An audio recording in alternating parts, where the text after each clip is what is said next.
2021.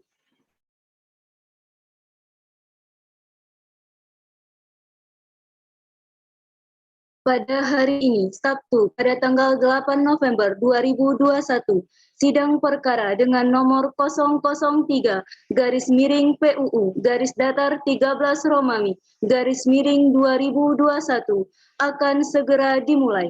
Sebelumnya akan dibacakan tata tertib persidangan sebagai berikut. Protokol persidangan dalam rangka pencegahan penyebaran pandemi COVID-19. 1. Persidangan Mahkamah Konstitusi diselenggarakan dalam situasi dan kondisi pandemi coronavirus disease atau COVID-19, sehingga persidangan Mahkamah Konstitusi menerapkan protokol kesehatan terkait COVID-19, antara lain wajib memakai masker, sarung tangan, cek suhu tubuh, dan menjaga jarak atau physical distancing. 2. Melakukan penyemprotan cairan disinfektan terhadap seluruh sarana dan prasarana persidangan meliputi tempat dan benda-benda yang berada di ruang sidang, ruang tunggu sidang, ruang perekam sidang, toilet, handle pintu ruang sidang, dan terhadap seluruh perlengkapan yang berada di dalam ruang sidang 1 hari sebelum diselenggarakannya persidangan. 3. Mewajibkan para pihak hadir di gedung Mahkamah Konstitusi paling lambat 1,5 jam sebelum sidang dilaksanakan untuk melakukan tes swab antigen dan mendisinfeksi berkas-berkas yang akan diserahkan kepada Mahkamah Konstitusi. 4.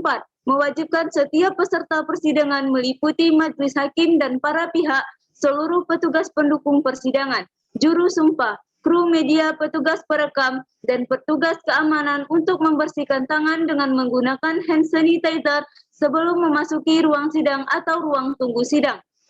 Tata tertib persidangan Mahkamah Konstitusi secara offline dan daring. Pihak-pihak diwajibkan mematuhi tata tertib persidangan secara offline dan daring. 1. Para pihak, saksi ahli dan atau pihak lain hadir sebelum persidangan dimulai. 2. Para pihak, saksi ahli dan atau pihak lain mengenakan pakaian rapi dan sopan. 3. Advokat yang menjalankan tugas sebagai kuasa hukum wajib mengenakan toga. 4. Para pihak, saksi ahli, dan atau pihak lain bersikap tertib, tenang, dan sopan. 5. Para pihak, saksi ahli, dan atau pihak lain menunjukkan sikap hormat kepada majelis hakim dengan sikap berdiri apabila majelis hakim memasuki dan meninggalkan ruang sidang. 6. Para pihak, saksi ahli, dan atau pihak lain memberi hormat kepada majelis hakim dengan sikap membungkukkan badan setiap memasuki dan meninggalkan ruang sidang. 7. Larangan bagi para pihak, saksi ahli, dan atau pihak lain. A. Membuat gaduh, berlalu lalang, bersorak-sorak, dan bertepuk tangan. B. Makan, minum, dan merokok. C. Menggunakan topi, kacamata hitam, dan kaos oblong. D. Menghina para pihak, saksi, ahli, pihak lain, dan atau pengunjung sidang. E. Memberikan dukungan, komentar, tanggapan, atau mengajukan keberatan atas keterangan yang diberikan oleh para pihak, saksi, ahli, atau pihak lain. F. Berbuat atau bertingkah laku yang dapat mengganggu persidangan atau merendahkan kehormatan dan martabat hakim serta kewibawaan mahkamah. G. Memberikan ungkapan atau pernyataan berupa ancaman terhadap independensi hakim dalam memutus perkara. 8. Para pihak, saksi, ahli, dan atau pihak lain yang terlambat menghadiri persidangan jarak jauh tidak diperkenankan masuk ke ruang sidang secara daring atau online sebelum mendapat izin dari mahkamah. 9. Para pihak, saksi, ahli, dan atau pihak lain yang akan memasuki atau meninggalkan ruang sidang secara daring atau online harus mendapatkan izin dari ketua sidang. 10. Kewajiban para pihak, saksi, ahli, dan atau pihak lain. A. Memastikan kelancaran koneksi jaringan internet dan intranet. B. Menyesuaikan pencahayaan ruang dan atau media elektronik yang akan digunakan. C. Memastikan ruangan dan atau perangkat elektronik lainnya berada dalam kondisi sunyi atau tanpa gangguan suara. D. Menggunakan latar sebagaimana layaknya ruang sidang. E. Memastikan tidak berada di dalam kendaraan atau di ruang terbuka. 11. Para pihak, saksi, ahli, dan atau pihak lain yang akan menyampaikan pendapat dan atau tanggapannya terlebih dahulu meminta dan atau mendapat izin ketua sidang. 12. Para pihak, saksi, ahli, dan atau pihak lain menyampaikan keterangan setelah diberikan kesempatan oleh ketua sidang. Hadirin dimohon berdiri. Yang Mulia Majelis Hakim Konstitusi memasuki ruang persidangan.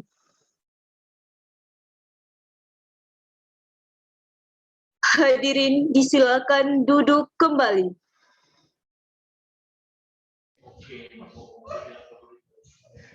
Hadirin sidang perkara pengujian undang-undang dengan nomor register perkara 003-PUU garis datar 13 Romawi garis miring 2021 dinyatakan dibuka dan terbuka untuk umum. Assalamualaikum warahmatullahi wabarakatuh. Salam, Om Swastiastu, Namo Buddhaya. Salam sejahtera bagi kita semua dan salam kebajikan. Baik, para pihak, agenda persidangan pada pagi ini adalah sidang pemeriksaan pendahuluan. Sebelumnya dipersilakan untuk pemohon memperkenalkan diri. Baik, terima kasih Yang Mulia. Assalamualaikum warahmatullahi wabarakatuh. Om Swastiastu, Namo Buddhaya. Salam kebajikan dan salam konstitusi. Perkenalkanlah, saya sendiri Fitania Syakil Azhar SHMH, bersama dengan rekan saya Marcelina Triutami SHMH, dalam hal ini bertindak sebagai kuasa hukum dari para pemohon. Terima kasih Yang Mulia. Baik, terima kasih. Sesuai dengan agenda persidangan pada hari ini, sidang panel pemeriksaan berkas permohonan yang disampaikan pemohon kepada Mahkamah, kita akan mendengarkan penyampaian pokok-pokok permohonan oleh saudara pemohon. Dan nanti akan diberikan masukan dan nasihat oleh majelis hakim panel. Saudara pemohon, silakan sampaikan pokok-pokok permohonan saudara. Baik, terima kasih atas kesempatan yang telah diberikan oleh Majelis Hakim Mahkamah Konstitusi yang terhormat.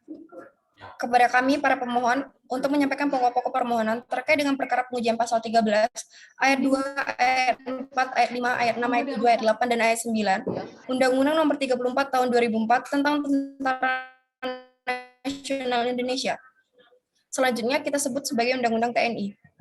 Pada dasarnya, para pemohon memandang bahwa ketentuan pada pasal 13 ayat 2, ayat 4, ayat 5, ayat 6, ayat 7, ayat 8, dan ayat 9, Undang-Undang Nomor 34 Tahun 2004 tentang Tentara Nasional Indonesia telah dianggap bertentangan dengan pasal 4 ayat 1, pasal 10, pasal 28D ayat 1, dan pasal 30 ayat 3, Undang-Undang Dasar Negara Republik Indonesia tahun 1945. Saudara pemohon tidak perlu saudara bacakan secara keseluruhan berkas permohonan ini, karena masing-masing majelis telah memiliki berkas permohonan yang saudara sampaikan. Jadi cukup sampaikan poin-poinnya saja agar untuk menghemat waktu dan nanti akan diberikan masukan oleh majelis hakim. Silahkan. Terima kasih atas saran Yang Mulia. Kami lanjutkan bahwa yang menjadi pokok permasalahan pada perkara pengujian pasal 13 ayat 2, ayat 4, ayat 5, ayat 6, ayat 7, ayat 8, dan ayat 9, Undang-Undang Nomor 34 Tahun 2004 tentang Tentara Nasional Indonesia yang dinilai para pemohon telah bertentangan dengan Undang-Undang Dasar 1945 adalah sebagai berikut.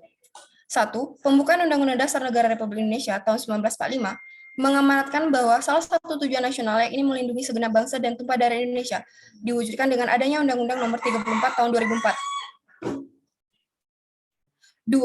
Menurut Undang-Undang Nomor 3 Tahun 2002 tentang Pertahanan Negara disebut sebagai komponen utama dalam sistem pertahanan negara.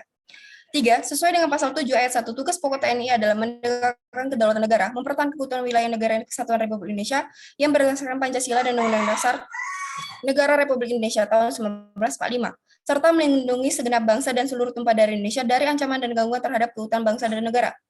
4.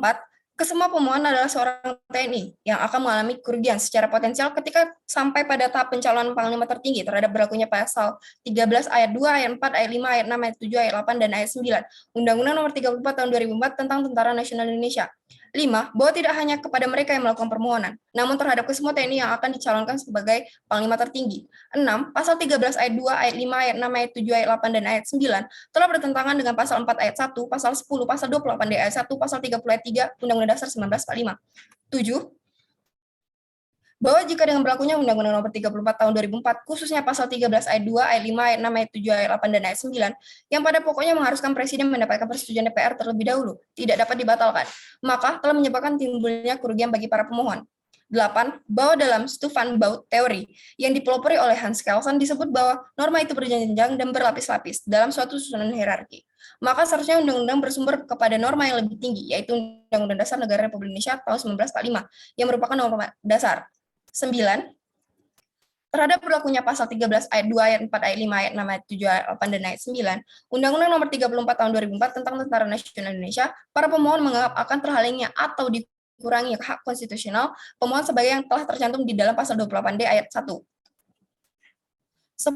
Sejak kepemimpinan Presiden Joko Widodo, pemilihan terhadap Panglima TNI tidak terdapat kepastian di dalamnya. Sebab, menurut pemohon, kami beranggapan bahwa seharusnya terhadap pemilihan Panglima TNI terdapat kepastian yang di mana setiap periode bergantian tidaklah dengan angkatan yang sama, karena sesuai dengan pasal 30 ayat 3 Undang-Undang Dasar 1945, yang artinya dengan ketidakpastian siapa yang akan menjadi Panglima TNI. 11. Terhadap rasa kata persetujuan terdapat pemilihan Panglima TNI terhadap Presiden, menyalahi kewenangan Presiden yang memiliki kekuasaan penuh terhadap Angkatan Laut, Udara, dan Darat, sesuai dengan pasal 10 Undang-Undang Dasar 1945. 12. Seharusnya sistem pemerintahan yang dianut negara Indonesia adalah sistem pemerintahan presidensial. 13. Dengan adanya kata persetujuan, juga dimaknai sebagai intervensi dari DPR, sehingga terdapat ketidakpastian terhadap pemilihan Panglima TNI. Karena ketika tidak memenuhi syarat menurut DPR, maka Panglima TNI yang dicalonkan oleh Presiden tidak dapat dijadikan Panglima, melainkan harus diganti dengan calon yang baru. 14. Keberadaan pasal-pasal tersebut dinilai menyebabkan proses politik dalam pemberian persetujuan pengangkatan calon Panglima TNI selain menyimpangi proses ketatanegaraan dalam sistem pemerintahan presidensial. 15. Para pemohon merasa hak prerogatif Presiden diambil karena Presiden merupakan Panglima tertinggi. Jadi, adanya pasal 13 ayat 2, ayat 4, ayat 5, ayat 6, ayat 7, ayat 8, dan ayat 9 terdapat pembatasan hak prerogatif Presiden, karena pembatasan demikian bertentangan dengan sistem presidensial. Maka seharusnya jika ada pembatasan demikian, diatur pula dalam Undang-Undang Dasar 1945. 16. Bahwa seharusnya harus konsisten dengan sistem presidensial yang dianut. Presiden diberikan hak prerogatif untuk mengangkat dan memberhentikan personil dalam pemerintahannya tanpa persetujuan DPR terlebih dahulu. Seperti halnya pada masa Orde Baru, dilakukan oleh Presiden berdasarkan hak prerogatif Presiden yang tertuang dalam pasal 10 Undang-Undang Dasar 1945. 17. Para pemohon berpendapat seperti halnya dalam Undang-Undang Dasar 1945 yang tercantum dalam pasal 11 ayat 2, pasal 13 ayat 2, pasal 14 dan pasal 24 ayat 3 dan pasal 24D ayat 3, bahwa yang harus melibatkan persetujuan DPR, tetapi dalam pengangkatan dan pemberhentian Panglima TNI tidak terdapat aturan yang tercantum dalam Peraturan Konstitusi Undang-Undang Dasar 1945. 18. Pasal 13 ayat 2 Undang-Undang Nomor 34 Tahun 2004 juga potensial menjadikan Panglima TNI sulit terlepas dari pengaruh DPR. Akibatnya Panglima TNI sulit untuk benar-benar independen dan profesional dalam menjalankan tugasnya menjadi penegak tegaknya negara kesatuan Republik Indonesia, mempertahankan keutuhan negara kesatuan Republik Indonesia. 19. Dengan adanya campur tangan dan proses politik dalam memilih Panglima tertinggi, maka akan ditakutkan juga berdasarkan amanat yang murni dari Undang-Undang Dasar 1945, pasal 30 ayat 3 Undang-Undang Dasar 1945, tidak akan berjalan secara maksimal. Untuk itu, kami memohon kepada Yang Mulia Majelis Hakim Konstitusi untuk menjatuhkan amar putusan sebagai berikut. 1. Menerima dan mengabulkan permohonan penguji pasal 13 ayat 2, ayat 4, ayat 5, ayat 6, ayat 7, ayat 8, dan ayat 9 Undang-Undang Nomor 34 Tahun 2004 tentang Tentara Nasional Indonesia. 2. Memohon agar Mahkamah mengubah kata dapat menjadi wajib yang terdapat dalam pasal 13 ayat 4. Jabatan Panglima, sebagaimana yang dimaksud pada ayat 3, dapat dijabat secara bergantian oleh perwira tinggi, aktif dari tiap-tiap angkatan, yang sedang atau pernah menjabat sebagai Kepala Staf Angkatan, sehingga menjadi jabatan Panglima sebagaimana dimaksud pada ayat 3, wajib dijabat secara bergantian oleh perwira tinggi aktif dari tiap-tiap angkatan, yang sedang atau pernah menjabat sebagai Kepala Staf Angkatan. 3. Memohon agar Mahkamah juga mengubah kata dengan persetujuan DPR menjadi dengan pertimbangan DPR, sebagaimana yang terdapat dalam pasal 13 ayat 2, ayat 4, ayat 5, ayat 6, ayat 7, ayat 8, dan ayat 9, sehingga dapat menjamin kepastian hukum terhadap pemohon. 4. Memerintahkan pemuatan putusan ini dalam Berita Negara Republik Indonesia sebagaimana mestinya, atau apabila Majelis Hakim Mahkamah Konstitusi berpendapat lain, mohon putusan yang seadil-adilnya. Kami rasa cukup Yang Mulia pokok-pokok permohonan kami. Terima kasih. Ada beberapa hal yang perlu saudara perhatikan dalam berkas permohonan yang saudara sampaikan kepada mahkamah ini. Yang pertama terkait dengan kedudukan hukum atau legal standing para pemohon. Dalam pengujian Undang-Undang Nomor 34 Tahun 2004 tentang Tentara Nasional Indonesia ini, dalam berkas permohonan, pemohon menyatakan kedudukan hukum sebagai warga negara Indonesia dibuktikan dengan kepemilikan kartu tanda penduduk warga negara Indonesia bukti P1, pembayar pajak garis miring wajib pajak bukti P2 sebagaimana dimaksud pasal 51 ayat 1 huruf A Undang-Undang Mahkamah Konstitusi yang hak-hak konstitusionalnya diatur dan dilindungi oleh Undang-Undang Dasar 1945. Berprofesi sebagai TNI, konseron terhadap isu-isu pemilihan Panglima Tentara Nasional Indonesia.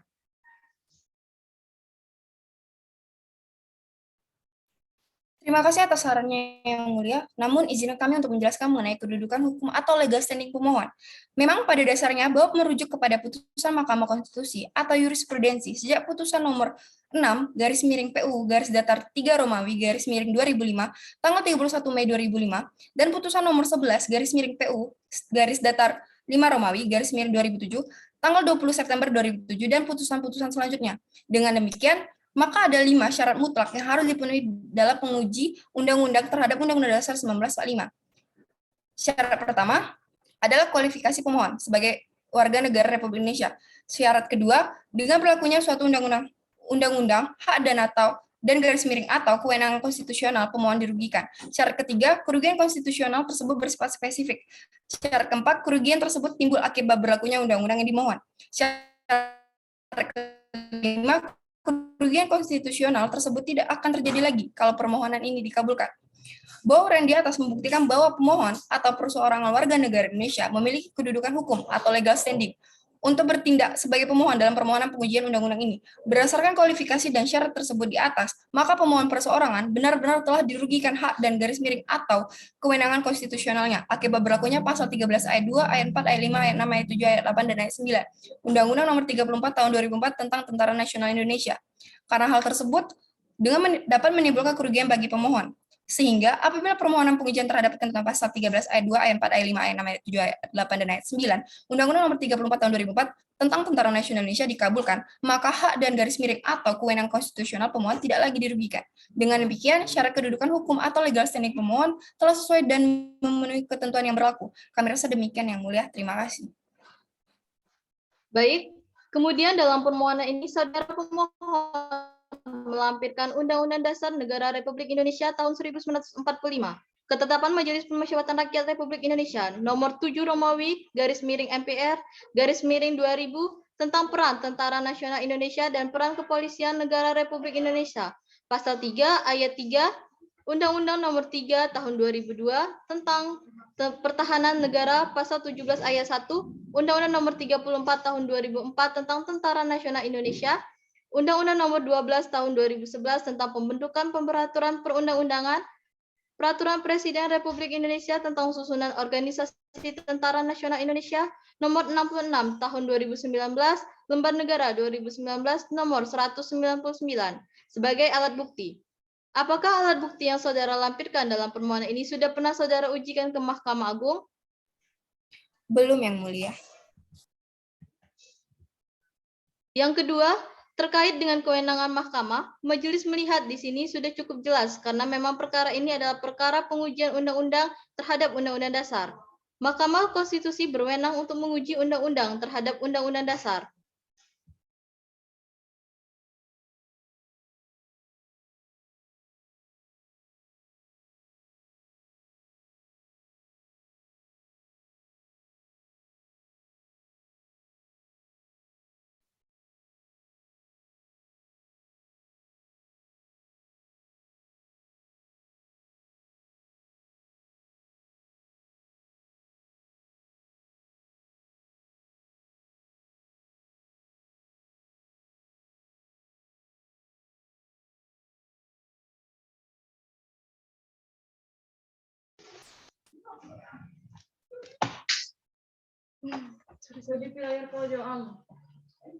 Saudara pemohon, saudara memunculkan pasal 13 ayat 2, ayat 4, ayat 5, ayat 6, ayat 7, dan ayat 8, dan ayat 9.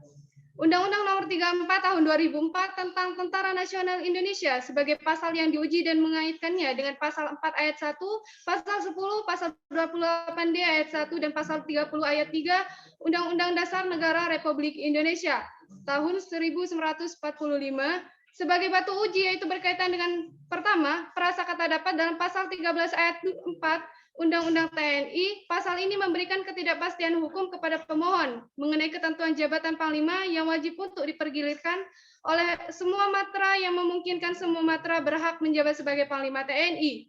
Kedua, pemohon juga mengkhawatirkan pelibatan Dewan Perwakilan Rakyat untuk ikut memberikan persetujuan atau melakukan uji kelayakan dan kepatutan kepada calon Panglima TNI yang diusulkan oleh Presiden. Saya belum menangkap korelasi yang jelas antara pasal yang diuji dan isi dari pasal itu sendiri dengan pasal yang menjadi batu ujinya, yaitu Undang-Undang Dasar 1945. Saya sarankan pertajam lagi argumentasi saudara sehingga isi pasal yang saudara ujikan tersampaikan lebih jelas, serta dapat menjadi lebih konkret. Baik, terima kasih atas saran yang mulia. Namun, izinkan kami untuk menjelaskan mengenai salah satu batu uji yang kami gunakan di dalam konstitusi yakni pasal 10 yang berbunyi, Presiden memegang kekuasaan yang tertinggi atas Angkatan Darat, Angkatan Laut, dan Angkatan Udara. Undang-Undang Dasar 1945, yaitu terangnya pasal 13 ayat 5. Bagi diri para pemohon, yang kami maksudkan dalam permohonan kami ini adalah ketika kehadiran pasal 13 ayat 2, ayat 5, ayat 6, ayat 7, ayat 8, dan ayat 9, Undang-Undang Nomor 34 Tahun 2004 tentang Tentara Nasional Indonesia telah menimbulkan kerugian, di mana Undang-Undang Dasar di sisi lain telah menjelaskan tidak adanya campur tangan DPR, yang menegaskan bahwa itu adalah hak prerogatif Presiden. Maka dari itu, kami rasa demikian yang mulia. Terima kasih.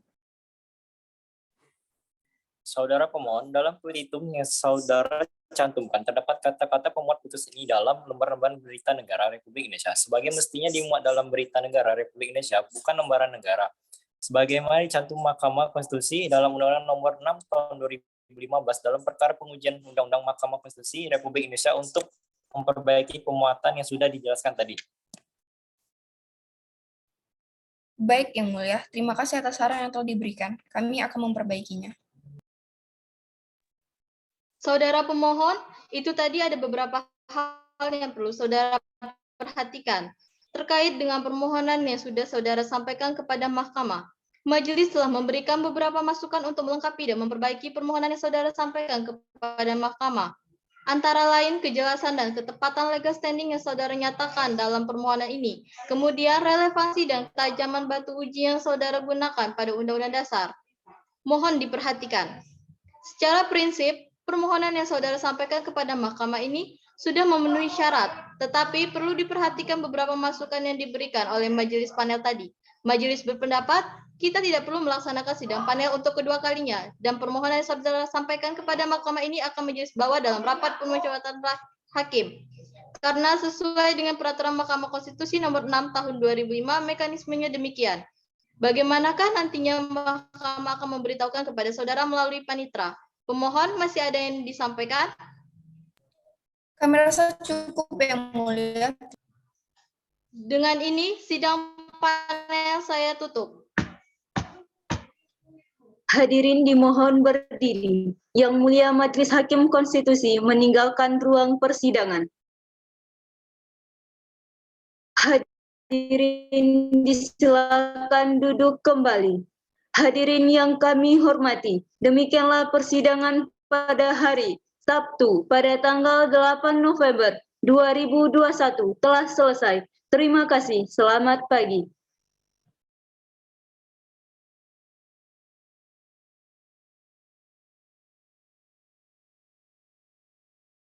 Para hadirin sekalian, pada hari ini, Sabtu, tanggal 19 November 2021, sidang perkara dengan nomor 003-PUU-13-Romawi-2021 akan segera dimulai. Sebelumnya akan dibacakan tata tertib persidangan sebagai berikut. Dianggap sudah dibacakan.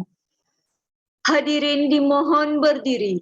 Yang Mulia Majelis Hakim Konstitusi memasuki ruang persidangan. Hadirin dipersilakan untuk duduk kembali. Sidang dalam perkara nomor 003-PUU-13-Romawi-2021 saya nyatakan dibuka dan terbuka untuk umum. Baik, pemohon memberi keterangan yang sudah hadir dalam ruang sidang virtual. Saya persilakan untuk pertama kalinya kepada pemohon atau kuasa pemohon untuk memperkenalkan diri. Silakan.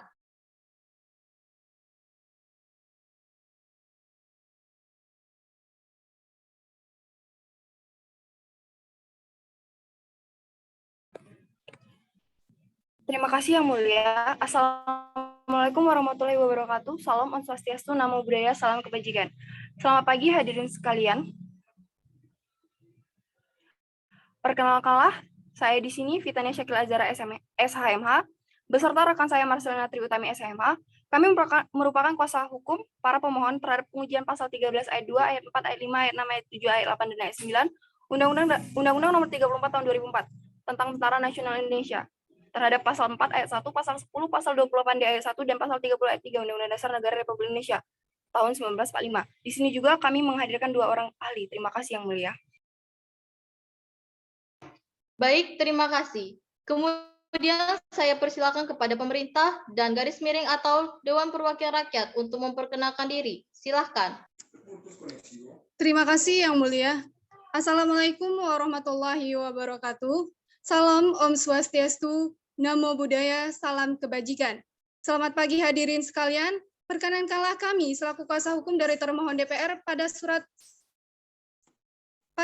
kuasa tertanggal 10 November 2021, sebelumnya Ketua DPR memberikan kuasa kepada Komisi 3, yaitu Saudara Muhammad Kadapi SHMH dan Sofian Ali SH, tertanggal 9 November, dan Saudara dari Komisi 3 memberikan kuasa kepada kami. Di sini juga kami menghadirkan 1 orang ahli. Terima kasih Yang Mulia. Baik Yang Mulia, perkenalkan saya Yasona Halauli SHM SC PhD, perwakilan pemerintah dari Kementerian Hukum dan HAM. Terima kasih Yang Mulia. Di sini juga dari pemerintah akan menghadirkan 1 orang ahli. Terima kasih Yang Mulia. Baik, terima kasih. Untuk selanjutnya kita akan mendengarkan terlebih dahulu pokok-pokok permohonan dari pemohon. Saudara pemohon punya waktu tidak lebih dari 5 menit. Silahkan. Izin untuk membacakan pokok-pokok permohonan Yang Mulia. Yang Mulia Majelis Hakim Konstitusi, pemerintah yang kami hormati, serta sidang yang kami muliakan, perkenankanlah kami para kuasa hukum yang dalam hal ini bertindak dan atas nama Maijen TNI Mahdi Jaya, Laksda TNI Agus Nursatia, Marsda TNI Bambang Sulistyo, dan Maijen Mar TNI Palitan Siregar adalah 4 perwira tinggi TNI dari 3 matra TNI Angkatan Darat, Laut, dan Udara yang selanjutnya disebut sebagai pemohon. Bahwa pada pasal 10 ayat 1 huruf A Undang-Undang Mahkamah Konstitusi mengamanatkan bahwa Mahkamah Konstitusi berwenang menguji undang-undang terhadap Undang-Undang Dasar, bahwa para pemohon berkedudukan hukum sebagai orang perseorangan warga negara Indonesia yang hak konstitusionalnya dilanggar karena disebabkan oleh berlakunya Undang-Undang Nomor 34 Tahun 2004 tentang Tentara Nasional Indonesia, lebih tepatnya pada Pasal 13 ayat 4 pada frasa kata dapat, dan Pasal 13 ayat 2, 4, 5, 6, 7, 8, dan 9 yang berakibat pada ketidakpastian hukum kepada pemohon mengenai ketentuan jabatan Panglima, sehingga para pemohon mengajukan pengujian material Undang-Undang AKUO dengan pokok permohonan sebagai berikut. Dianggap sudah dibacakan. Untuk itu kami memohon kepada Yang Mulia Majelis Hakim Konstitusi untuk menjatuhkan amar putusan. Dianggap sudah dibacakan. Atau apabila Yang Mulia Majelis Hakim Konstitusi berpendapat lain, mohon putusan yang seadil-adilnya. Terima kasih Yang Mulia. Baik, terima kasih pemohon. Berikutnya silakan Dewan Perwakilan Rakyat dulu untuk menyampaikan keterangan terhadap permohonan pemohon. Silakan DPR, waktunya 5 menit. Baik, terima kasih Yang Mulia Majelis Hakim Konstitusi yang terhormat. Perkenankan kami dari kuasa hukum termohon sebagai perwakilan dari Dewan Perwakilan Rakyat. Adapun kami ingin menyampaikan penjelasan atau keterangan yang dimohonkan oleh pemohon sebagaimana bahwa maksud dan tujuan pembuatan undang-undang mengenai muatan pasal 13 ayat 2, ayat 4, ayat 5, ayat 6, ayat 7, ayat 8, dan ayat 9 ialah untuk mencegah abuse of power tidak terperosok kembali dalam sejarah masa lalu bangsa Indonesia sewaktu Orde Baru, di mana tentara pada saat itu sangat berkuasa sehingga menimbulkan kekacauan bernegara. Dengan adanya konsep kedaulatan rakyat berdasarkan Undang-Undang Dasar Negara Republik Indonesia dalam pasal 1 ayat 2 yang berbunyi kedaulatan berada di tangan rakyat dan dilaksanakan menurut Undang-Undang Dasar. Kedua, bahwa objek permohonan pengujian ini adalah materi muatan Undang-Undang Nomor 34 Tahun 2004 tentang Tentara Nasional Indonesia, khususnya kalimat dapat dijabat secara bergantian yang terdapat dalam pasal 13 ayat 4 dan mendapat persetujuan Dewan Perwakilan Rakyat. Pada setiap kalimat akhir dari pasal 13 ayat 2, ayat 4, ayat 5, ayat 6, ayat 7, ayat 8, dan ayat 9 nomor 34 tahun 2004 tentang Tentara Nasional Indonesia, ketentuan pasal 13 ayat 4 seperti yang telah pemohon sebutkan dalam pasal per pasalnya, di mana alasannya adalah pencegahan sekaligus pemberian batasan terhadap seorang presiden agar nantinya tidak menggunakan kekuasaannya secara tidak baik. Hal ini ditujukan kembali untuk melindungi masyarakat dan mencegah adanya perbuatan korup di antara penguasa, serta ditujukan juga dengan maksud agar terhadap presiden diberikan kebebasan walaupun secara terbatas terhadap pemilihan dari seorang Panglima TNI. Ketiga, bahwa pembentukan Undang-Undang Nomor 34 Tahun 2004 tentang Tentara Nasional memuat persetujuan dari DPR yang memang karenanya merupakan pengejawatan dari kedaulatan berada di tangan rakyat. Sehingga setiap hal yang dilakukan oleh pemerintah melalui perwakilan memberikan pendapat akan suatu keputusan yang diambil tersebut. Keempat, bahwa demi terjaminnya tahapan pemilihan seorang panglima yang berkualitas, maka perlunya ada batasan dan aturan serta hal-hal yang dianggap menjadi pertimbangan dalam pengajuan panglima tersebut, yang sebagaimana dirumuskan dalam pasal 13 ayat 2, ayat 4, ayat 5, ayat 6, ayat 7, ayat 8, dan ayat 9. Undang-Undang Nomor 34 Tahun 2004 tentang Tentara Nasional Indonesia. Kelima, bahwa potensi kerugian konstitusional pemohon dimaksud dapat dipastikan akan terjadi dengan berlakunya ketentuan pasal 13 ayat 2, ayat 4, ayat 5, ayat 6, ayat 7, ayat 8, dan ayat 9 tentang TNI tidak relevan karena prasakata dapat dan dengan mendapat persetujuan DPR yang dimaksudkan dalam isi pasal akuo hanyalah semata-mata demi membina, menerapkan, serta memperkuat prinsip check and balance antara lembaga negara, dan ketentuan ini juga untuk mendorong terbangunnya etika dan budaya politik yang semakin dewasa. Keenam, bahwa apabila dihilangkan tentang prasakata dapat dan mendapat persetujuan dari DPR dan pemilihan seorang Panglima TNI, maka dikhawatirkan akan terjadi ketidakpastian hukum dan penyalahgunaan kekuasaan serta menghilangkan makna dari kedaulatan berada di tangan rakyat, yang dalam hal ini diwakili oleh DPR dalam setiap kegiatan pemerintah.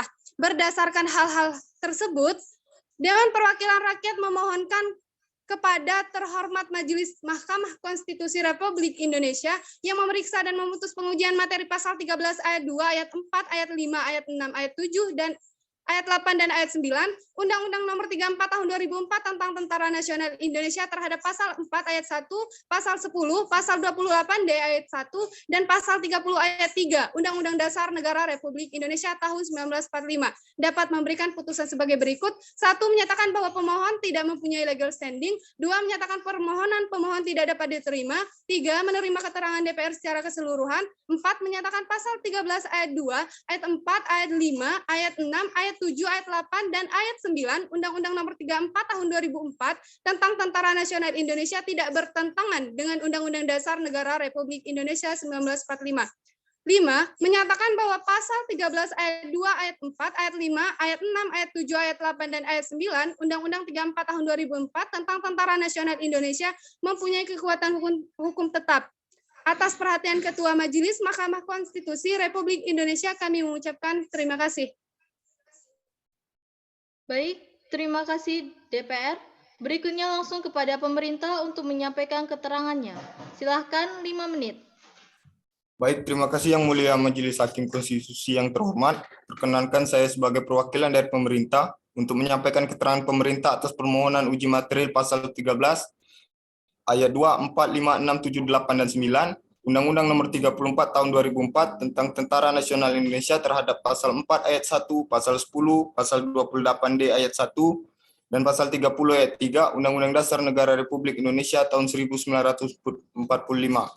Sehubung dengan uji material oleh permohon bahwa pemerintah menyampaikan keterangan, diantaranya keterangan pemerintah atas argumen hukum pemohon mengenai permohonan pengujian materi pasal 13 ayat 2, 4, 5, 6, 7, dan 8 dan 9 Undang-Undang Nomor 34 Tahun 2004 tentang Tentara Nasional Indonesia.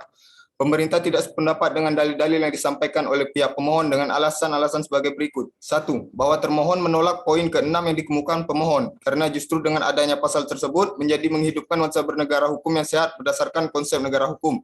2. Termohon setuju mengenai alasan poin ke-7 yang menggunakan Stufan Bot teori yang dipelopori oleh Hans Kelsen. Disebutkan bahwa norma itu berjenjang-jenjang dan berlapis-lapis dalam suatu susunan hierarki yang bersumber dan berdasar pada norma yang tertinggi. 3. Bahwa termohon menolak poin ke-11 yang dikemukakan pemohon karena mekanisme check and balance merupakan salah satu tuntunan reformasi. Salah satu tujuan utama mekanisme ini adalah untuk menghindari pemusatan kekuasaan pada satu lembaga saja. 4. Alasan dibuatnya pasal 13 ayat 2, 4, 5, 6, 7, 8, dan 9 adalah Presiden dan DPR diharapkan dapat menjalankan dan menerapkan dengan benar mekanisme check and balance yang sesuai dengan ketentuan-ketentuan hukum yang berlaku dalam sistem pemerintahan presidensial. 7. Bahwa termohon menolak poin ke-15. 5. Bahwa termohon menolak poin ke-15 yang dikemukakan oleh pemohon karena menurut pemohon sesuai dengan sistem presidensial yang dianut, Presiden diberikan hak prerogatif untuk mengangkat dan memberhentikan personil dalam pemerintahan tanpa persetujuan DPR terlebih dahulu. 6. Termohon mengutip pendapat dari Rahman Toleng bahwa presidensialisme yang berdasarkan pada doktrin separation of powers atau lebih tepat menyebutnya separation of institution sehingga menghasilkan prinsip check and balance. 7. Bahwa termohon menolak poin ke-17, 18 dalam alasan yang dikemukakan oleh pemohon. Menurut pemohon, sangat potensial menjadikan Panglima TNI sulit terlepas dari pengaruh DPR serta amanat yang murni dari Undang-Undang Dasar tidak akan berjalan secara maksimal. 8.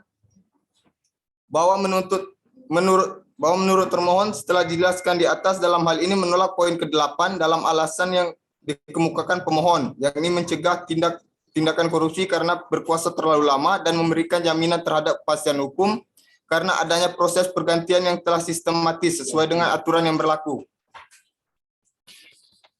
Dengan demikian, kami memohon kepada majelis untuk menjatuhkan putusan sebagai berikut. Berdasarkan hal-hal tersebut di atas, pemerintah memohon kepada yang terhormat Majelis Mahkamah Konstitusi Republik Indonesia yang memeriksa dan memutuskan permohonan pengujian pasal 13 ayat 2, 4, 5, 6, 7, 8, dan 9 Undang-Undang Nomor 34 Tahun 2004 terhadap Undang-Undang Dasar 1945 dapat memberikan putusan sebagai berikut.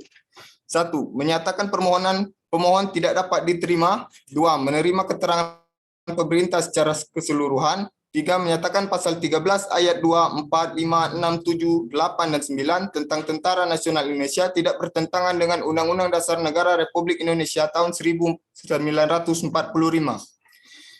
4. Menyatakan bahwa pasal-pasal 13 ayat 2, 4, 5, 6, 7, 8, dan 9 tentang Tentara Nasional Indonesia mempunyai kekuatan hukum dan berlaku di seluruh wilayah Indonesia.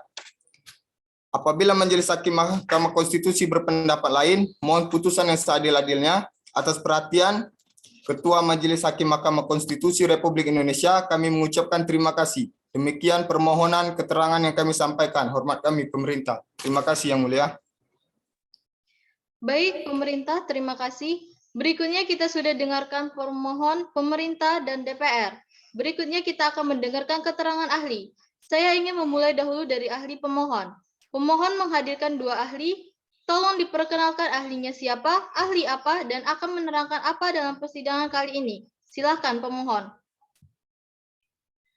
Terima kasih Yang Mulia. Dalam hal ini kami menghadirkan 2 orang ahli, yaitu pertama ahli HTN, Profesor Dr. Diana Rahmawati SH.MH, yang akan menjelaskan tentang teori konstitusi, sistem presidensial, dan hak prerogatif presiden, dan Maijen Ahmad Megantara, saksi TNI, yang akan menjelaskan tentang sejarah lahirnya TNI dan fungsinya. Baik, untuk DPR menghadirkan berapa orang ahli, siapa, dan apa keahliannya? Izin Yang Mulia, pada persidangan kali ini DPR RI menghadirkan 1 orang ahli, yaitu ahli ilmu perundang-undangan yang bernama Profesor Dr. Adila Rahayu SS MHum, yang akan menjelaskan tentang hierarki peraturan perundang-undangan. Baik, kemudian pemerintah menghadirkan berapa orang ahli, siapa, dan apa keahliannya? Izin Yang Mulia, pada persidangan kali ini, pemerintah menghadirkan 1 orang ahli, yaitu ahli hukum tata negara yang bernama Profesor Dr. Rosa Dian Lorenza SH.MH, yang akan menjelaskan tentang teori check and balance tentang keikutsertaan DPR dalam pemilihan Panglima TNI. Baik, Sebelum menyampaikan keterangannya, ahli harus diambil sumpahnya terlebih dahulu. Pemohon, apakah ahlinya beragama Islam? Benar, Yang Mulia. Kemudian DPR dan pemerintah, ahlinya beragama Islam? Benar, Yang Mulia. Baik, nanti kita akan membantu melafazkan sumpah. Nanti ahli tinggal mengikuti. Silakan berdiri rohanian dan para ahli karena kita akan mengambil sumpah secara bersama. Mohon dibantu. Kembali saya meminta bantuan Yang Mulia Hakim Anggota 7. Saudara ahli, sebelum memberikan keterangan keahlian, diharapkan untuk bersumpah. Bersediakah saudara untuk disumpah? Bersedia Yang Bersedia, Mulia. Yang Mulia. Silahkan ikuti lafaz sumpah yang saya ucapkan.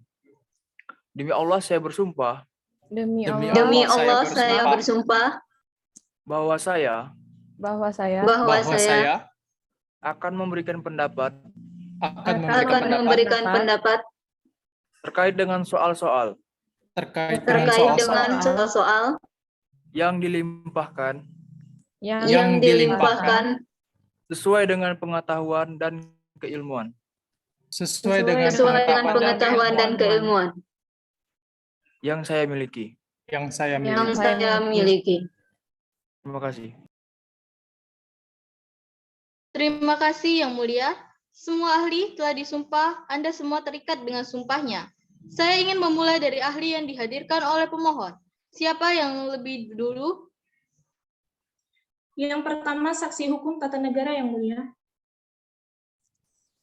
Baik, terima kasih Yang Mulia. Assalamualaikum warahmatullahi wabarakatuh. Terima kasih untuk kesempatannya. Izinkan saya mengulas sebagai ahli ATN, akan menyampaikan keterangan ahli dalam perkara ini sebagai berikut. Bismillahirrahmanirrahim. Yang mulia para hakim konstitusi dan hadirin sekalian, Assalamualaikum warahmatullahi wabarakatuh. Salam sejahtera untuk kita semua, yang semoga kesejahteraan dilimpahkan kepada kita semua. Izinkan saya untuk memberikan pendapat sesuai dengan keahlian saya hari ini. Adapun poin-poin yang akan ahli sampaikan, yaitu teori konstitusi. Jika dilihat dari hierarki, perundang-undangan yang berlaku secara universal, konstitusi merupakan hukum yang paling tinggi dan paling fundamental sifatnya. Karena konstitusi itu sendiri merupakan sumber legitimasi atau landasan otoritas bentuk-bentuk hukum atau peraturan-peraturan perundang-undangan lainnya. Konsep presidensial. Sistem presidensial atau disebut juga dengan sistem kongresional merupakan sistem pemerintahan negara republik di mana kekuasaan eksekutif dipilih melalui pemilu dan terpisah dengan kekuasaan legislatif. Sistem presidensial tidak mengenal adanya lembaga memegang supremasi tertinggi. Hak prerogatif. Dalam hal pengangkatan dan pemberian Panglima TNI dan Kapolri yang selama ini dipahami sebagai wewenang penuh Presiden atas dasar pasal 10 Undang-Undang Dasar 1945 dengan dikeluarkannya ketetapan MPR nomor 6 Romawi _MPR _2000 dan ketetapan MPR nomor 7 Romawi _MPR _2000 secara substansi telah mengurangi wewenang Presiden karena adanya keharusan bagi Presiden untuk meminta persetujuan DPR. Secara akademis, persoalan ini masih diperdebatkan berkaitan dengan kedudukan ketetapan MPR nomor 7 Romawi _MPR _2000. Apakah sudah operasional atau belum? Ke depan, kekuasaan Presiden harus ada pengaturannya secara tegas di dalam konstitusi ataupun undang-undang. Agar mudah dikontrol pelaksanaannya, untuk itu, DPR harus aktif mengawasi jalannya pemerintahan dengan menggunakan hak-hak secara optimal dan proporsional. Pelaksanaan prerogatif Presiden dalam pengisian jabatan Panglima Tentara Nasional Indonesia di Indonesia menganut sistem presidensial. Hal tersebut dapat dilihat dan bagaimana perubahan Undang-Undang Dasar Negara Republik Indonesia tahun 1945 sejatinya berusaha untuk menguatkan sistem pemerintahan presidensial tersebut. Kemudian pasal 4 ayat 1 Undang-Undang Negara Republik Indonesia tahun 1945 secara legal memberikan dasar hukum bagi Presiden untuk melakukan hak prerogatifnya. Dan di dalam sebuah keputusan Presiden bersifat prerogatif tidak dapat direduksi oleh pihak manapun. Demikian keterangan saya sebagai saksi hukum tata negara. Terima kasih atas perhatian Ketua dan anggota Majelis Hakim terhormat. Baik, terima kasih Profesor Dr. Diana Rahmawati SHMH. Berikutnya pemohon ahli Tentara Nasional Indonesia, silahkan. Baik, terima kasih Yang Mulia. Assalamualaikum warahmatullahi wabarakatuh. Terima kasih untuk kesempatan. Izinkan saya mengulas sebagai ahli TNI akan menyampaikan keterangan, yakni Adapun poin-poin yang ingin saya sampaikan mengenai fungsi, kewenangan, serta peran hubungan perpolitikan Tentara Nasional Indonesia. Dalam pasal 6 Undang-Undang Nomor 34 Tahun 2004 tentang TNI. TNI memiliki fungsi sebagai alat pertahanan negara yang berfungsi sebagai penangkal terhadap setiap bentuk ancaman militer dan ancaman bersenjata dari luar maupun dalam negeri. Pada pasal 7 Undang-Undang Nomor 34 Tahun 2004 tentang TNI, TNI memiliki tugas pokok untuk menegakkan kedaulatan negara, mempertahankan keutuhan wilayah negara Kesatuan Republik Indonesia.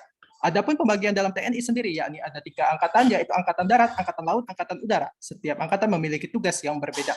Ketiga Angkatan Darat, Angkatan Laut, dan Angkatan Udara kedudukannya sama dan sederajat. TNI adalah angkatan bersenjata milik negara Indonesia.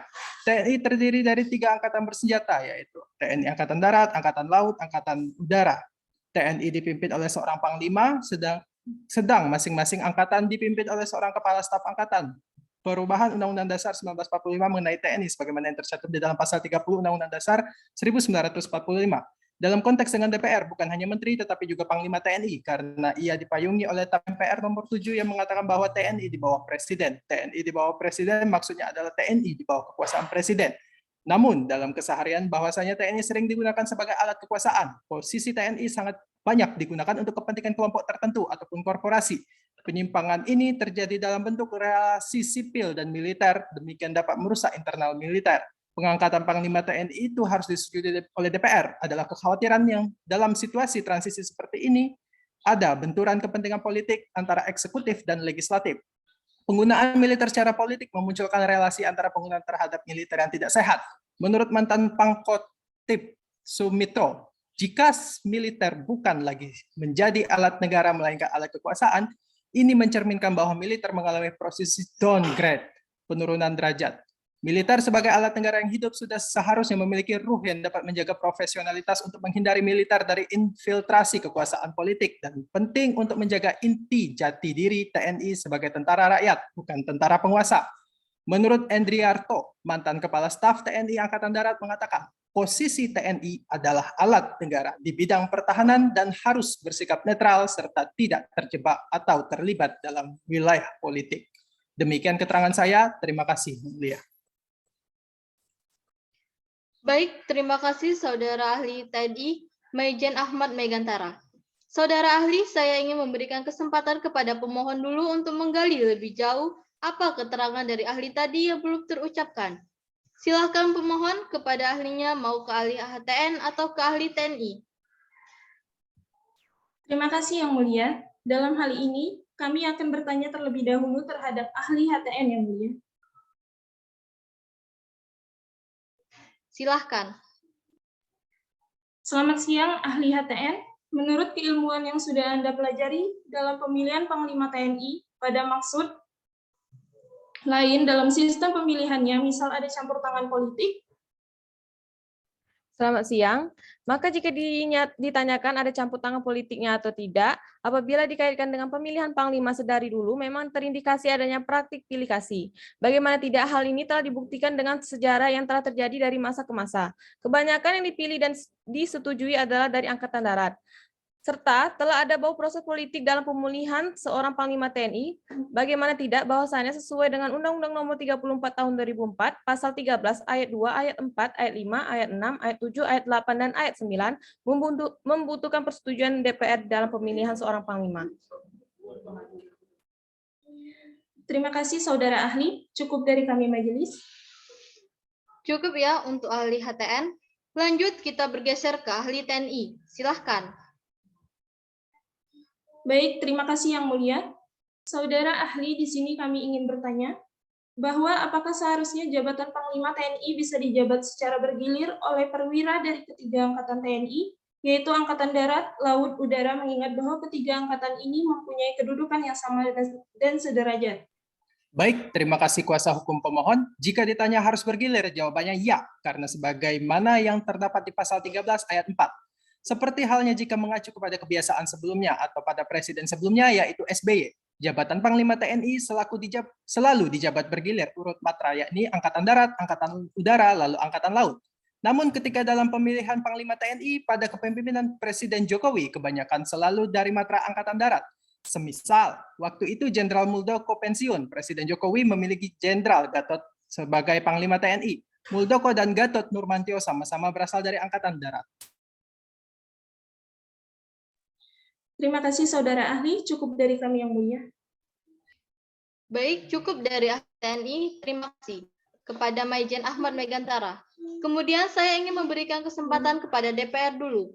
Sekiranya ada yang ingin dielaborasi dari ahli yang dihadirkan oleh pemohon. Ada DPR? Ada yang mulia. Kepada siapa dulu? Kepada ahli HTN yang mulia. Baik, kepada ahli HTN dipersilahkan. Baik yang mulia, kepada ahli HTN selamat siang ahli. Bagaimana menurut ahli sebagai hukum tata negara dibentuknya Tentara Nasional Indonesia ini? Mohon pencerahannya ahli. Sebelumnya izinkan saya menjelaskan bahwa TNI dibentuk dengan maksud secara filosofis adalah amat dari pembukaan Undang-Undang 1945, yakni pembukaan Undang-Undang Negara Republik Indonesia tahun 1945 mengamanatkan bahwa tujuan nasional yakni melindungi segenap bangsa dan tumpah darah Indonesia, memajukan kesejahteraan umum, mencerdaskan kehidupan bangsa, dan ikut serta melaksanakan ketertiban dunia yang berdasarkan kemerdekaan, perdamaian abadi, dan keadilan sosial. Untuk mewujudkan amanat Undang-Undang Dasar Negara Republik Indonesia tahun 1945 tersebut diperlukan upaya bersama segenap bangsa Indonesia. Dengan adanya kemudian fungsi Tentara Nasional Indonesia tersebut adalah sebagai pedoman agar terciptanya suatu negara yang baik dan dalam penyelenggaraan negara tersebut sehat dan sesuai dengan kemudian cita-cita bangsa Indonesia. Terima kasih.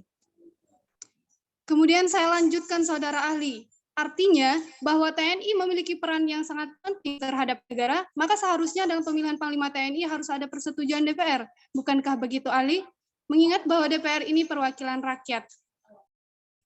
Baiklah, saya akan menjawabnya. Sebagaimana dalam teori Montesquieu dan teori trias politikanya, dalam bukunya L'Esprit des Lois tahun 1748, yaitu mengikuti jalan pikiran dari John Locke, ia membagi kekuasaan negara dalam 3 cabang meliputi kekuasaan legislatif sebagai pembuat undang-undang, kekuasaan eksekutif yang melaksanakan undang-undang, dan kekuasaan menghakimi atau kekuasaan yudikatif.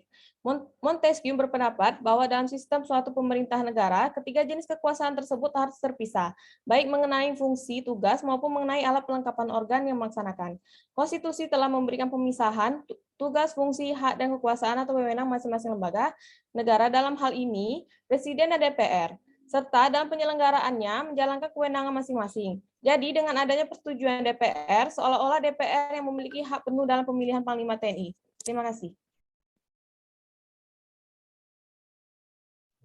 Dari DPR cukup yang mulia. Baik, cukup. Terima kasih ahli HTN. Ada untuk ahli TNI? Ada yang mulia. Baik, silahkan. Baik yang mulia. Saudara ahli, bagaimana menurut saudara ahli apabila DPR tidak ikut andil dalam pemilihan Panglima TNI, akankah bisa dipercaya bahwa calon yang akan menjabat mampu dan bertanggung jawab? Ya, karena TNI lahir di bawah kekuasaan Presiden. Artinya jika di dalam undang-undang tidak mengatakan harus ada persetujuan DPR dahulu, maka tidak akan berat dalam pencalonannya, mengingat dari masing-masing angkatan tahu yang mana yang berkualitas. Dari DPR cukup yang mulia. Baik, cukup ya dari DPR. Selanjutnya saya ke pemerintah. Silakan pemerintah, apakah ada? Ada yang mulia. Kepada siapa dulu? Kepada ahli TNI yang mulia. Baik, kepada ahli TNI dipersilahkan. Baik yang mulia. Kepada ahli TNI, tadi saya mendengar bahwa pada pemilihan Panglima TNI pada kepemimpinan Jokowi seolah-olah ada yang campur tangan politik. Bukankah begitu? Ya, memang benar. Karena dalam hal pemilihan Panglima TNI berturut-turut terpilih dari Angkatan Darat, mengingat bahwa adil sebagaimana yang diungkapkan oleh Aristoteles, bahwa untuk hal-hal yang sama diperlakukan secara sama, dan yang tidak sama juga tidak diperlakukan sama. Secara proporsional, keadilan terdiri dari memperlakukan hal yang sama dan tidak sama secara tidak setara sesuai dengan ketidaksetaraannya. Dan sebagaimana yang tertuang di dalam undang-undang dikatakan begitu. Bisa digilir. Dari pemerintah cukup yang mulia. Baik, cukup. Terima kasih ahli TNI. Ada untuk ahli HTN? Tidak yang mulia. Baik, saya akan memberikan kesempatan ke meja hakim untuk mengelaborasi apa yang sudah disampaikan oleh ahli pemohon. Sebelah kanan silakan Yang Mulia Rohib Raitano. Dipersilakan. Terima kasih Yang Mulia. Ketua Majelis kepada Hakim HTN. Selanjutnya silakan dijelaskan keterangan yang saudara ketahui mengenai pemilihan Panglima terdahulu. Baik, saya akan menjelaskan. Apabila dikaitkan dengan pemilihan panglima sedari dulu, memang yang pemilihannya bergilir, maka jika melihat sekarang ini, terindikasi adanya praktik pilih kasih. Bagaimana tidak, hal ini telah dibuktikan dengan sejarah yang telah terjadi dari masa ke masa. Dapat kita lihat indikasi memang betul telah terjadi praktik pilih kasih, serta telah ada bau proses politik dalam pemilihan seorang panglima TNI. Bagaimana tidak bahwasannya sesuai dengan Undang-Undang Nomor 34 Tahun 2004, Pasal 13, Ayat 2, Ayat 4, Ayat 5, Ayat 6, Ayat 7, Ayat 8, dan Ayat 9 membutuhkan persetujuan DPR dalam pemilihan seorang panglima. Untuk itu, apabila melihat keadaan bangsa Indonesia sekarang, sebaiknya pemerintah lebih mengutamakan kepentingan masyarakat secara keseluruhan, bukan kepentingan segelintir orang yang tidak mencakup keseluruhan bangsa Indonesia, demi terciptanya amanat serta tujuan murni dari pembentukan TNI tersebut. Terima kasih, Yang Mulia. Saya sedikit ingin bertanya kepada ahli HTN. Bagaimanakah hak prerogatif Presiden sesungguhnya? Baik, secara umum dapat dipahami bahwa Undang-Undang 1945 memberikan wewenang prerogatif pada Presiden melalui pasal 10 sampai dengan pasal 15 dan pasal 17. Sehingga Presiden dalam melaksanakan wewenangnya tidak perlu meminta persetujuan lembaga lain, misalnya DPR. Akan tetapi ketika Undang-Undang Dasar 1945 telah dirubah sampai 3 kali, struktur Undang-Undang Dasar 1945 mengalami perubahan yang luar biasa. Pasal-pasal yang tadinya memberikan wewenang penuh kepada Presiden untuk menyelenggarakan pemerintahan, setelah terjadi perubahan pertama, kedua, dan ketiga, Undang-Undang Dasar 1945, wewenang Presiden mengalami pengurangan yang cukup besar. Terima kasih untuk ahli HTN dan TNI. Dari pemohon saya kira cukup untuk ahli pemohon. Kita akan bergeser ke DPR untuk menghadirkan ahlinya. Untuk ahlinya yaitu ilmu perundang-undangan. Benar ya? Benar, Yang Mulia. Baik, silakan untuk saudara ahli 3 menit untuk saudara menyampaikan keterangan.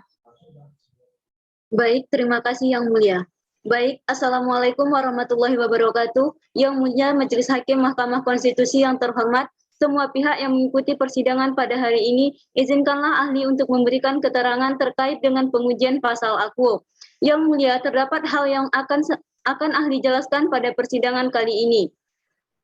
Adapun poin-poin yang akan disampaikan ahli yakni, Han Kelsen menyatakan bahwa norma itu berjenjang dan berlapis dalam suatu hierarki, dalam arti norma yang lebih rendah bersumber dan berlaku berdasarkan norma yang lebih tinggi. Norma tersebut akan terus membentuk suatu tingkatan hingga norma teratas yang sudah tidak dapat ditelusuri lebih lanjut, bersifat hipotesis fiktif yang disebut sebagai norma dasar atau Grundnorm. Dalam konteks Indonesia, maka hierarki tersebut disesuaikan dengan ketentuan yang pernah berlaku. Misalnya hierarki peraturan perundang-undangan menurut Undang-Undang Nomor 1 Tahun 1950.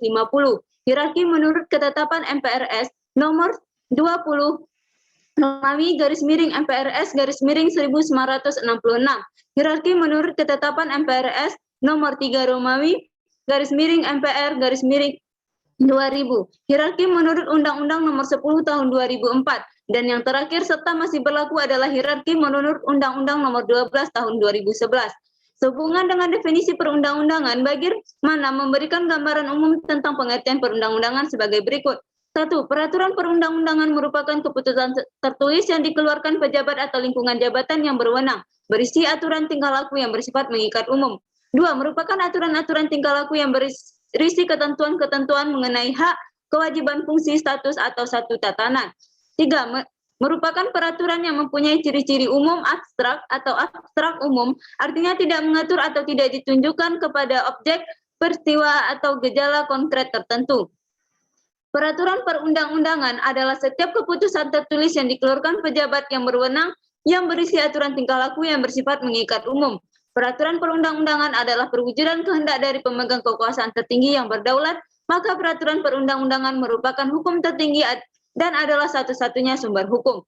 Dewasa ini, paradigma pembentukan norma hukum yang banyak diterapkan adalah bagaimana menciptakan hukum yang dapat merangsang pembangunan dan perkembangan kehidupan di dalam negara. Negara modern bertugas untuk menyediakan kesejahteraan bagi rakyatnya dengan berbagai tindakan. Salah satunya dengan inisiasi pembentukan kebijakan dalam bentuk norma hukum.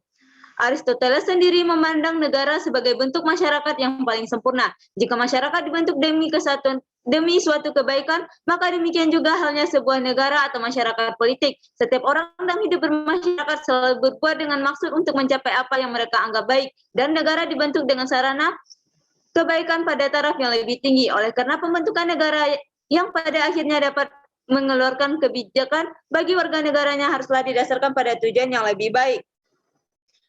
Pembentukan harus berdasarkan asas-asas pembentukan undang-undang, asas-asas pembentukan peraturan perundang-undangan yang baik menurut isi van der Vils diantaranya.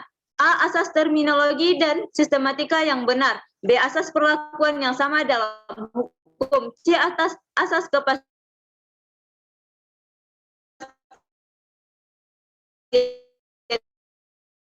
hukum. Tentu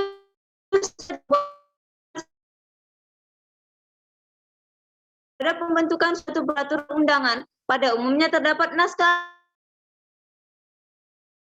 akademik tersebut isi suatu peraturan perundangan mengapa dapat dilihat dan terhadap risalah sidang terdapat hal yang dalam pengambilan keputusan terhadap poin-poin di dalam pasal ditimbangkan relevan dengan muatan pasal tersebut. Indonesia sejak tahun 2003 memiliki Mahkamah Konstitusi. Terhadap pengujian pasal tersebut dapat dimintakan kepada Mahkamah Konstitusi. Dalam hal ini pemerintah dan atau dalam bahasa hukumnya adalah kompetensi terhadap pengujian sudah diatur dalam Undang-Undang Dasar 1945 serta kita punya PMK nomor 5 tahun 2006 tentang tata cara pengujian undang-undang terhadap Undang-Undang Dasar 1945. Demikianlah keterangan saya sebagai saksi ilmu perundang-undangan. Terima kasih atas perhatian Ketua dan anggota Majelis Hakim terhormat. Baik, terima kasih Ahli Profesor Dr. Adila Rahayu SH.M. Hum. Saya akan memberikan kesempatan kepada DPR untuk mengelaborasikan dari keterangan ahli tadi. Silakan DPR.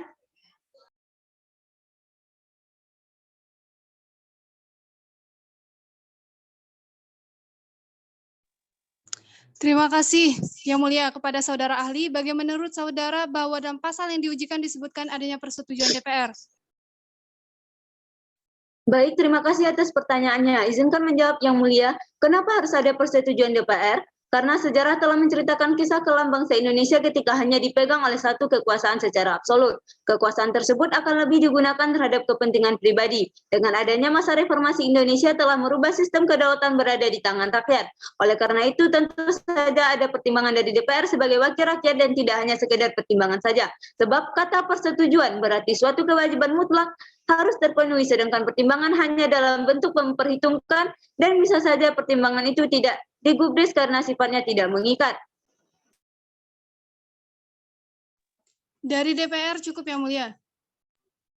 Baik, cukup ya dari DPR. Selanjutnya saya ke pemerintah. Silakan pemerintah, apakah ada? Ada Yang Mulia. Baik, kepada saudara saksi ahli, saya hanya ingin menanyakan makna frasa kata dapat dalam pasal yang diujikan sesuai dengan keahlian saudara. Baik, dengan adanya kata frasa dapat, itu menunjukkan bahwa terhadap pemilihan sesuatu terdapat suatu kebebasan terlepas apakah itu secara berurutan maupun secara acak, tentu hal tersebut dilihat dengan maksud tertentu. Dari pemerintah cukup Yang Mulia. Baik, terima kasih pemerintah. Saya akan memberikan kesempatan kepada para kuasa hukum pemohon untuk mengelaborasikan dari keterangan ahli tadi. Silakan dari pemohon.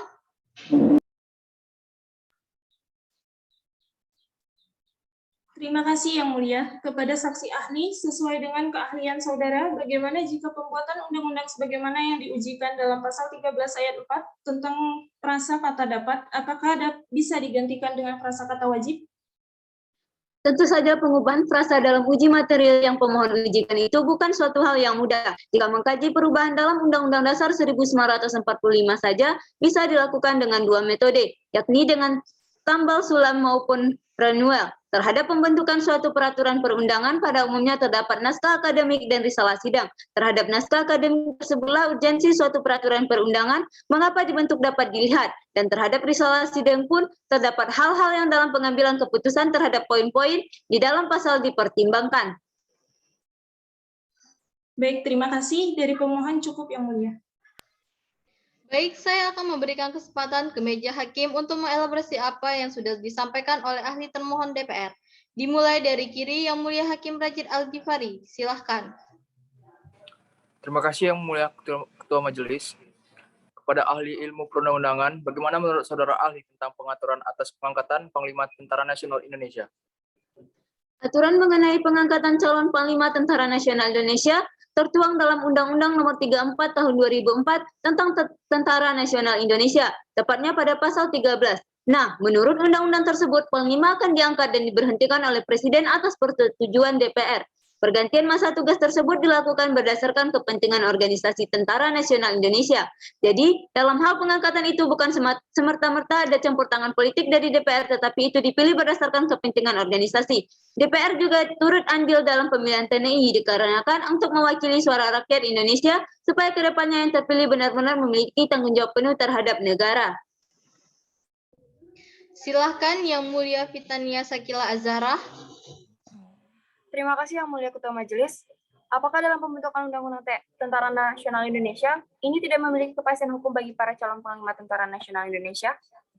Justru dalam setiap pembentukan undang-undang itu pasti ada kepastian hukum, karena sebelum diundangkannya suatu peraturan perundang-undangan melewati tahap yang sangat panjang.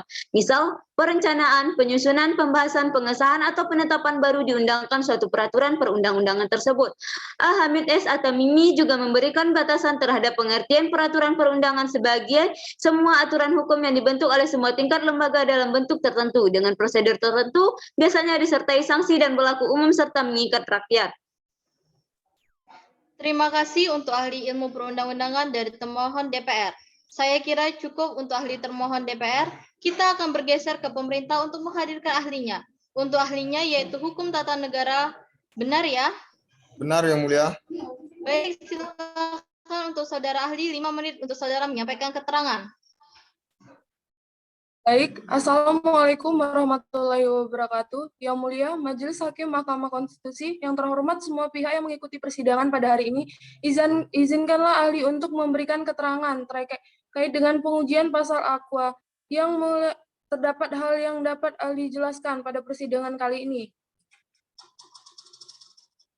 Bismillahirrahmanirrahim. Yang Mulia, para ahli hakim konstitusi dan hadirin sekalian, Assalamualaikum warahmatullahi wabarakatuh. Salam sejahtera untuk kita semua, yang semoga kesejahteraannya dilimpahkan kepada kita semua. Izinkanlah saya untuk memberikan pendapat sesuai dengan keahlian saya hari ini.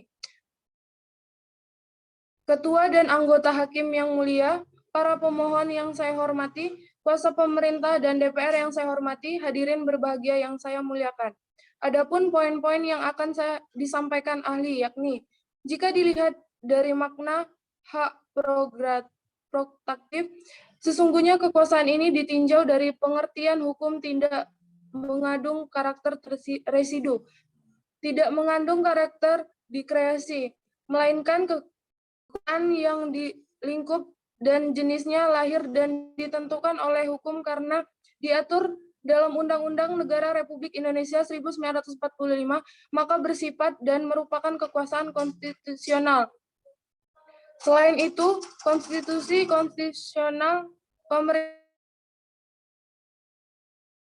kekuasaan tersebut tetap benar secara hukum, wajar dan pantas. Selain satu, cara pengendaliannya adalah melalui pranata yang dikenal dengan check and balance. Pada saat perubahan Undang-Undang Dasar Negara Republik Indonesia 1945, pemerintah presidensial, sebagaimana termasuk dalam ketentuan pasal 4 ayat 1 Undang-Undang Dasar Negara Republik Indonesia 1945 yang menyatakan Presiden Republik Indonesia memegang kekuasaan pemerintah menurut Undang-Undang Dasar. Selain itu, disepakati juga tentang pembagian kekuasaan yang dirumuskan dengan prinsip check and balance sebagai respon atau praktiknya eksklusif efis sebelum terjadi perubahan Undang-Undang Dasar Negara Republik Indonesia 1945.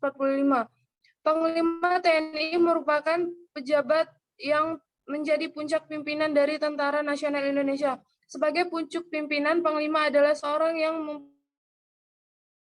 untuk menggerakkan pasukan atau alat negara dan bertanggung jawab. Panglima TNI adalah salah satu bentuk penguasaan yang dilakukan oleh DPR yang merupakan hak konstitusional yuridis atas diakuinya prinsip kedaulatan rakyat dan demokratis dalam Undang-Undang Dasar Negara Republik Indonesia. Maka dari itu, bahwa adanya pemerintah persetujuan oleh Presiden kepada DPR dalam hal pengangkatan Panglima TNI bukanlah suatu penyimpangan dari sistem pemerintah presidensial. Hal tersebut justru menggambarkan telah berjalannya mekanisme check and balance sebagai tersirat dalam Undang-Undang Dasar Negara Republik Indonesia 1945. Selain itu, proses pemilihan pejabat Republik bertujuan untuk melindungi hak dan kepentingan publik yang dapat dicapai melalui suatu prosedur pemilihan yang transparan, akuntabel, dan partisipatif. Hak prerogatif Presiden tersebut pada intinya tidak lagi menjadi kewenangan eksklusif Presiden karena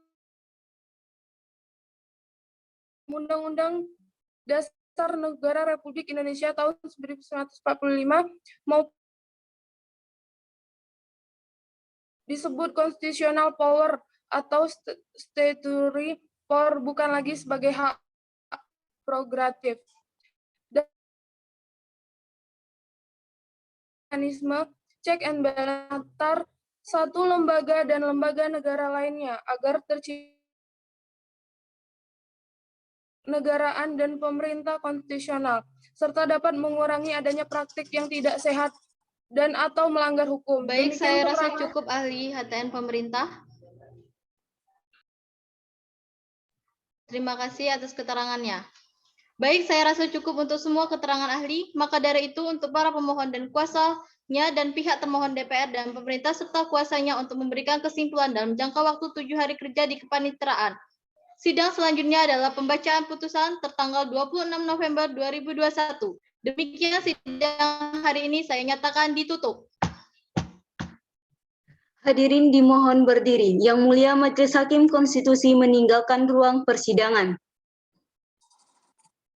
Hadirin disilakan duduk kembali. Hadirin yang kami hormati, demikianlah persidangan pada hari Sabtu 19 November 2021.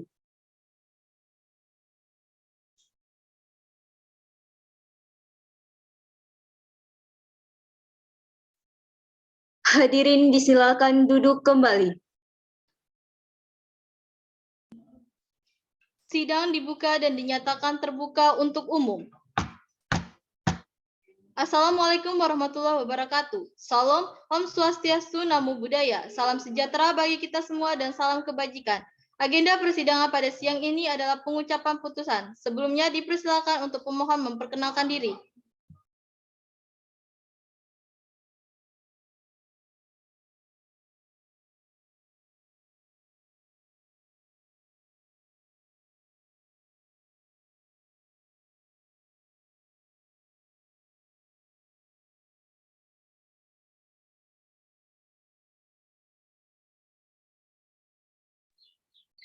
Baik, terima kasih Yang Mulia. Assalamualaikum warahmatullahi wabarakatuh.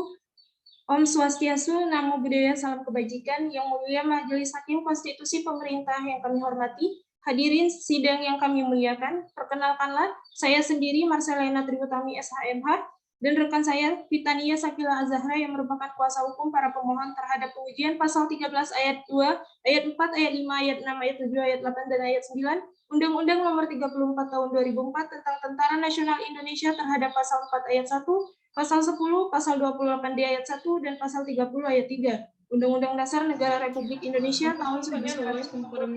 Terima kasih Yang Mulia. Baik, terima kasih. Silakan kepada pemerintah dan atau DPR untuk memperkenalkan diri. Terima kasih Yang Mulia. Assalamualaikum warahmatullahi wabarakatuh. Om Swastiastu, Namo Buddhaya, salam kebajikan. Selamat pagi hadirin sekalian. Hari ini yang hadir dari perwakilan DPR yaitu kuasa hukum dari DPR. Terima kasih Yang Mulia. Terima kasih Yang Mulia. Assalamualaikum warahmatullahi wabarakatuh. Om Swastiastu, Namo Buddhaya, salam kebajikan.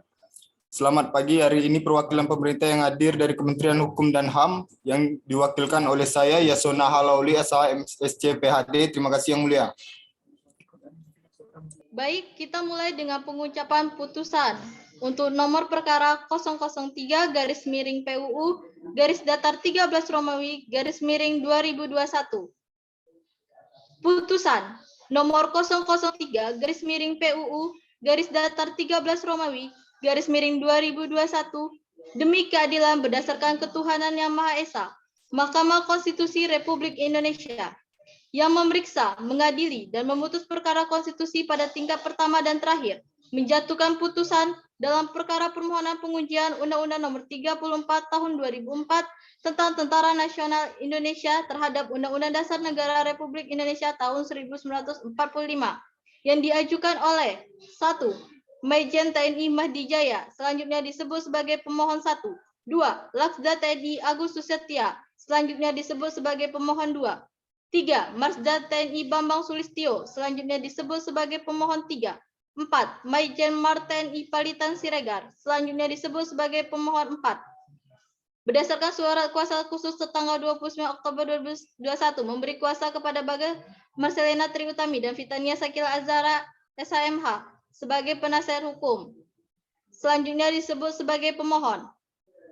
Membaca permohonan dari para pemohon, mendengar keterangan dari para pemohon, mendengarkan keterangan lisan dari pemerintah, mendengar keterangan lisan dari DPR, mendengar keterangan ahli dari pemohon, membaca keterangan tertulis dari pemerintah, membaca keterangan tertulis dari Dewan Perwakilan Rakyat, mendengar keterangan ahli dari para pemohon, membaca kesimpulan tertulis dari para pemohon, dan pemerintah memeriksa bukti-bukti dari pemohon. Duduk perkara dianggap sudah dibacakan. Dasar permohonan dianggap telah dibacakan.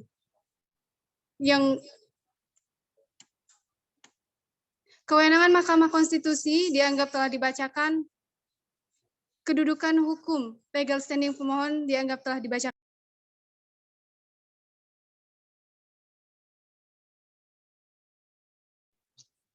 Alasan-alasan permohon. 1. Pembukaan Undang-Undang Dasar Negara Republik Indonesia tahun 1945, Undang-Undang RI yang mengalamatkan bahwa tujuan nasional yakni mendirikan segenap bangsa dan tumpah darah Indonesia. Diwujudkan dalam alasan Undang-Undang Nomor 34 Tahun 2004 tentang Tentara Nasional Indonesia UU TNI mengatur bahwa Tentara Nasional Indonesia dibangun dan dikembangkan secara profesional TNI. 2. Sebagai kekuatan utama yang menurut Undang-Undang Nomor 3 Tahun 2002 tentang pertahanan Undang-Undang Pertahanan Negara disebut sebagai komponen utama dalam sistem pertahanan negara. 3. Sesuai dengan pasal 7 ayat 1, tugas pokok TNI adalah menegakkan kedaulatan dan pertahanan kedaulatan wilayah negara Kesatuan Republik Indonesia yang berdasarkan Pancasila dan Undang-Undang Dasar Republik Indonesia tahun 1945.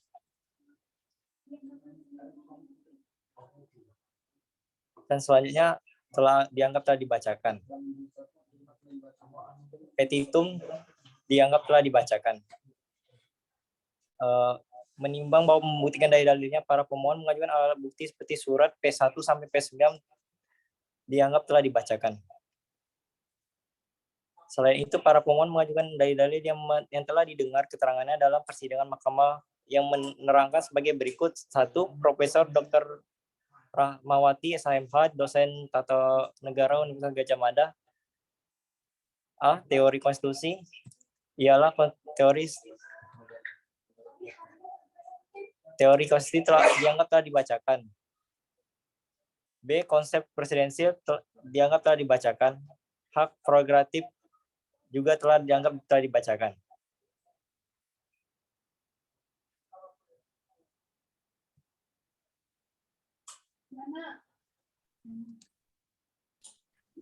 Baik, menimbang bahwa terhadap para pemohon, pemerintah dan DPR sebagai termohon menyampaikan keterangan lisan yang disampaikan dalam persidangan tanggal 11 November 2021 sebagai berikut dianggap telah dibacakan. Jawaban pemerintah atas permohonan pengujian pasal 13 ayat 2, ayat 4, ayat 5, ayat 6, ayat 7, ayat 8, dan ayat 9 Undang-Undang Nomor 34 Tahun 2004 tentang Tentara Nasional Indonesia dianggap telah dibacakan. Tanggapan pemerintah telah dibacakan. Penjelasan DPR RI atas permohonan pengujian pasal 13 ayat 2, 4, 5, 6, 7, 8, dan 9 Undang-Undang Nomor 34 Tahun 2004 tentang Tentara Nasional Indonesia, bahwa terhadap dalil-dalil para pemohon sebagai yang diuraikan dalam permohonan akuo dapat dijelaskan sebagai berikut. Dianggap sudah dibacakan. Hak dan atau kewenangan konstitusi yang dimaksud dengan pasal 51 ayat 1 tersebut dipertegas dengan penjelas bahwa yang dimaksud dengan hak konstitusional adalah hak-hak yang diatur dalam Undang-Undang Dasar Republik Indonesia tahun 1945. Oleh karena itu, menurut Undang-Undang Nomor 24 Tahun 2003 tentang Mahkamah Konstitusi, agar seorang atau pihak dapat diterima sebagai pemohon dan memiliki kedudukan hukum legal standing, terlebih dahulu harus menjelaskan dan membuktikan kualifikasi sebagai pemohon, hak atau kewenangan konstitusional, kerugian hak, dan atau kewenangan konstitusi pemohon. Batasan tentang kerugian konstitusional yang disebut berlaku. Suatu undang-undang memenuhi 5 syarat dalam putusan Mahkamah Konstitusi nomor 006/PUU Romawi 3 2005 dan putusan nomor 10/PUU Romawi 5 2007 dianggap telah dibacakan. Bahwa terhadap pandangan-pandangan pemohon sebagai yang diuraikan dalam pemohon akuo pada kesempatan ini, DPR ingin menyampaikan penjelasan atau keterangan sebagai berikut. Dianggap telah dibacakan.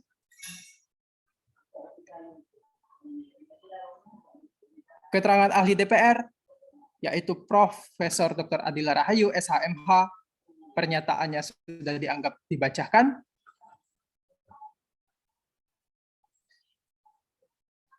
Pada tahap terakhir, yaitu frase setelah mendapat persetujuan perwakilan rakyat adalah pendapat berdasarkan alasan pertimbangan yang kuat tentang aspek moral dan kepribadian berdasarkan rekam jejak, dalam arti DPR tidak menyeleksi atau melakukan fit and proper test terhadap Panglima TNI bersamaan dengan Presiden.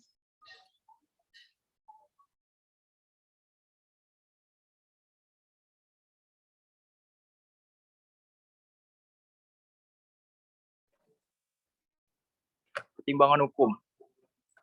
Menimbang bahwa maksud dan tujuan permohonan dari pemohon adalah menguji konstitusionalitas pasal 13, 2, 4, 5, 6, 7, 8, 9, Undang-Undang Nomor 34 Tahun 2004 tentang Tentara Nasional Indonesia. Selanjutnya disebut Undang-Undang TNI terhadap pasal 4 ayat 1, pasal 10, pasal 28D ayat 1, dan pasal 30 ayat 3, Undang-Undang Dasar Negara Republik Indonesia tahun 1945. Menimbang bahwa sebelum mempertimbangkan pokok permohonan, Mahkamah Konstitusi terlebih dahulu akan mempertimbangkan hal-hal sebagai berikut. Dianggap telah dibacakan. Kewenangan Mahkamah menimbang bahwa menurut pasal 24C ayat 1 Undang-Undang 1945 dan pasal 10 ayat 1 huruf A Undang-Undang Nomor 24 Tahun 2003 tentang Mahkamah Konstitusi. Junto pasal 29 ayat 1 huruf A Undang-Undang Nomor 48 Tahun 2009. Menimbang bahwa karena yang dimohonkan pengujian oleh pemohon adalah pasal 169 huruf N Undang-Undang Pemilu terhadap pasal 1 ayat 2, pasal 6A ayat 1, dan pasal 7 Undang-Undang 1945. Kedudukan hukum, legal standing pemohon dianggap telah dibacakan. Dengan demikian, pemohon dan permohonannya untuk pengujian undang-undang terhadap Undang-Undang 1945 harus dibacakan dan membuktikan terlebih dahulu hal-hal berikut dianggap telah dibacakan. Menimbang bahwa berdasarkan pasal 51 ayat 1 Undang-Undang MK dan syarat-syarat kerugian hak dan atau kewenangan konstitusional sebagaimana diuraikan di atas. Selanjutnya, Mahkamah akan mempertimbangkan kedudukan hukum legal standing para pemohon dalam permohonan. Bahwa kedudukan hukum pemohon adalah warga negara Indonesia dibuktikan dengan kepemilikan KTP. Sebagaimana yang dimaksud pada pasal 51 ayat 1 huruf A Undang-Undang MK yang hak-hak konstitusionalnya diatur dan dilindungi oleh Undang-Undang 1945. Berposisi sebagai TNI, concern terhadap isu-isu pemilihan tetap Panglima TNI. Menimbang bahwa berdasarkan uraian tersebut, menurut Mahkamah, pemohon memiliki kedudukan hukum untuk mengajukan permohonan.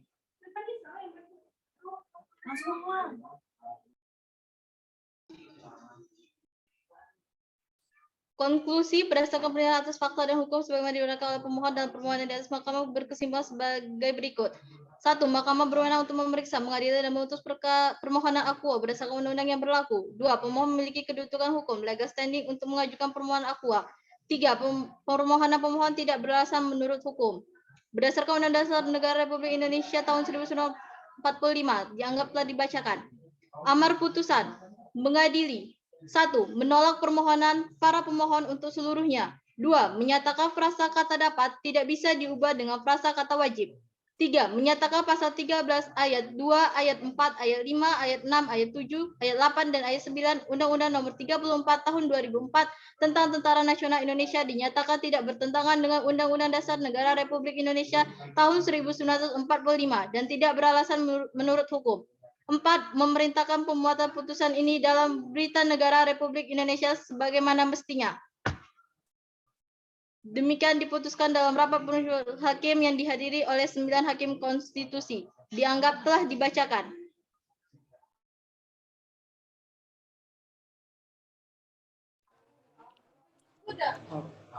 Dissenting opinion, para representatif yudik keadilan dengan menghormatkan rahmat oleh Yang Maha Kuasa yang semangat mengatakan nilai konstitusi terhadap kehidupan berbangsa dan bernegara, makna konstitusi milik kompetensi dan memberikan kewenangan untuk menguji konstitusi undang-undang dalam arti menilai apakah suatu undang-undang bertentangan dengan Undang-Undang Dasar 1945. Sedangkan Mahkamah Agung berwenang menilai legalitas aturan di bawah undang-undang, apakah sesuai dengan dan tidak bertentangan dengan undang-undang yang tinggi. Terkait dengan banyaknya peraturan perundang dianggap bermasalah, saya memberi solusi agar hak prerogatif Presiden dalam pemilihan Panglima mempunyai peran penting dalam pertahanan menjaga keutuhan negara sebaik tidak campur tak adu, dan peran DPR yang harus memberikan persetujuan dulu dalam pemilihan Panglima TNI. Karena jelas bertentangan dalam konstitusi.